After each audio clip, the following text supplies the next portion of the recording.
Bienvenue au Café de la Vérité. Aujourd'hui, j'ai décidé de vous parler d'un groupe qui vit non sur la grâce, mais sur la loi. Les Adventistes du 7e jour. Créé par William Miller et Ellen White, en 1805. Basé surtout sur des révélations d'Ellen White. Ils se sont éloignés de la foi biblique. Les écrits de Ellen White sont égaux aux écrits de la Bible. Et vous allez voir que dans la parole de Dieu, il n'y a pas d'erreur. Mais dans ses écrits, elle, c'est rempli d'erreurs. Elle a fait beaucoup de prophéties, mais sont fausses. Un exemple. Elle a dit que Jérusalem jamais ne sera reconstruit. Aujourd'hui, les Hébreux sont rentrés, les Israélites sont rentrés à Jérusalem. Et elle a écrit ça dans son livre qui s'appelle A.N. Farley Rating à la page 75. Elle a aussi prophétisé qu'elle serait vivante lors de l'enlèvement. Et pour elle, Christ est espéré de revenir en 1844. Et Christ n'est pas revenu. Elle a dit aussi que Christ reviendrait sur terre avant l'abolition de l'esclavage. Ça fait quand même longtemps que l'esclavage aux États-Unis est terminé. Que les Adventistes vivant en 1856, parce que quand elle a vu que l'enlèvement n'avait pas lieu en 1944, on a mis une autre date. Que ceux qui étaient vivants en 1856 ceux qui étaient vivants là vivraient encore pour l'enlèvement. Maintenant, à vous, Adventistes.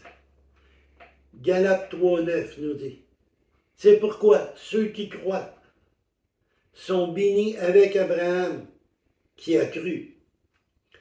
Mais tous ceux qui s'attachent aux œuvres de la loi sont sous la malédiction, puisqu'il a écrit, maudit qui est quiconque persévère pas à faire.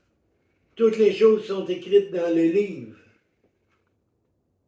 Que nul ne soit justifié devant Dieu par la loi. Cela est évident, parce que le juste vivra par la foi. On n'est pas sauvé par la loi, mais par la foi. La loi nous condamne. Christ nous a racheté de la malédiction de la loi.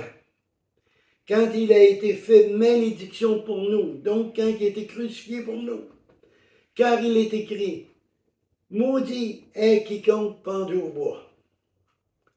Dans le verset 14, afin que la bénédiction d'Abraham se répandît sur les gentils par Jésus-Christ, et que nous reconnaissions, c'est par la foi,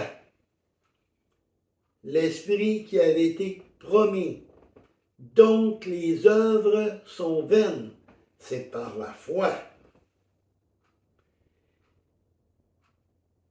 Les Adventistes placent leur salut dans les œuvres, comme le sabbat juif, qui commençait le vendredi soir au coucher du soleil jusqu'au samedi au coucher du soleil.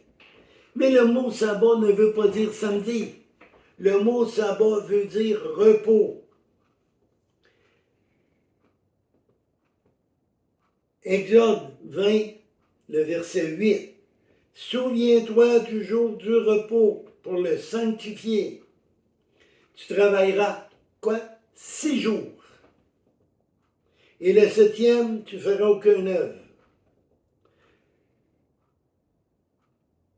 le repos de l'Éternel. Tu ne feras aucune œuvre, mais le 7e jour, pas le samedi. Moi, là, si je commence à travailler le lundi, mon 7e jour va être le dimanche. Donc, mon repos est dimanche. Si j'ai commencé à travailler le mercredi, ben mon 7e jour va être quand? Hein? C'est bien simple. Tu travailleras 6 jours, tu te reposeras. Il n'a pas dit que tu travailleras dimanche, lundi, mardi, mercredi, jeudi, vendredi, puis samedi, tu fais rien. Hein? C'est pas ça qu'il a dit. Le sabbat est pour les Juifs une entente entre Dieu et eux. Dans Exode 31, 17, Dieu parle à Moïse, puis il dit à Moïse, c'est un signe entre moi et toi, et les enfants d'Israël, à perpétuer. Car l'Éternel a fait en 6 jours le ciel et la terre, et le 7e jour, il s'est reposé.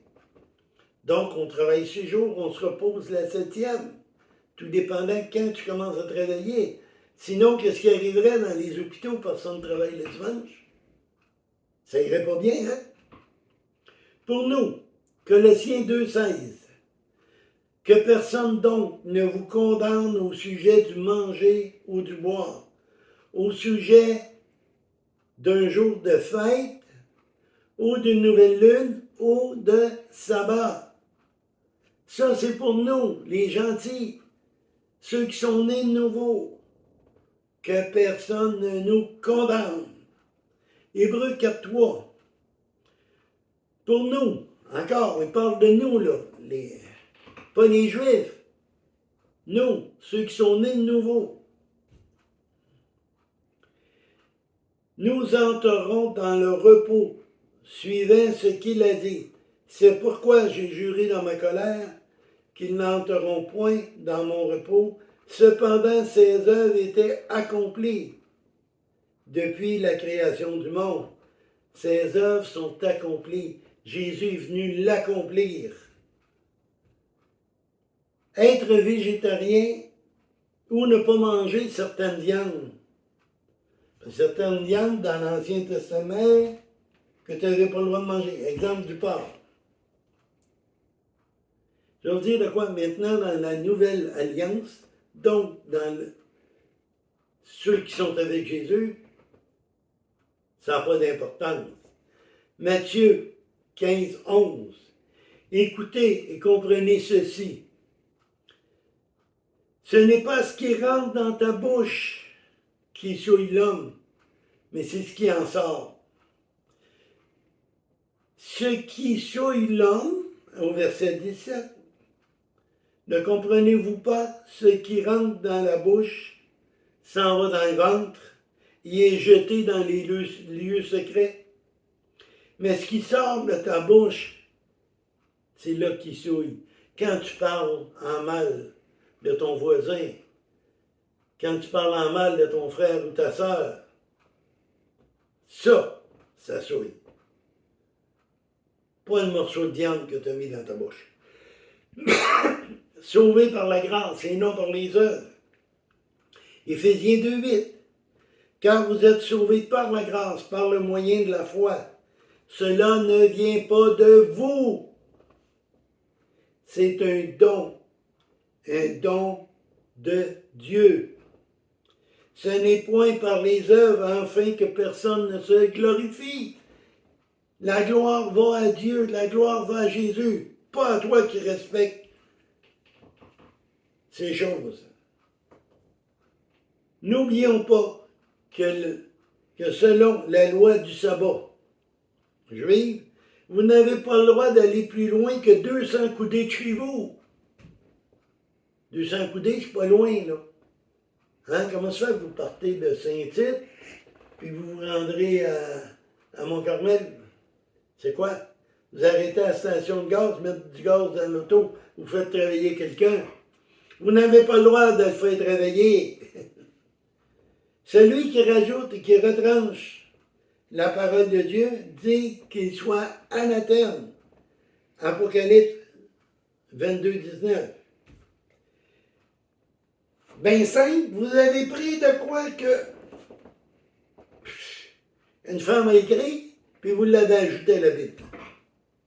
Même plus que ça, vous lui donnez quasiment plus d'importance qu'à la Bible elle-même. C'est le conseil que je peux vous dire. Repentez-vous. Repentez-vous. Et revenez à la base. Revenez au sacrifice de Jésus à la croix. Revenez. Il est le seul chemin. Il est la vie et la vérité. Et nul ne va au Père que par lui. Pas par une dame Hélène White, mais par Jésus. Jésus est le seul Seigneur et le seul Sauveur. Là-dessus, bonne réflexion, bonne lecture. Repensez les passages que je viens de vous donner et réveillez-vous. Revenez quand la fin approche. Jésus vous aime. Il vous a tellement aimé qu'il est mort à la croix pour vous. Partagez.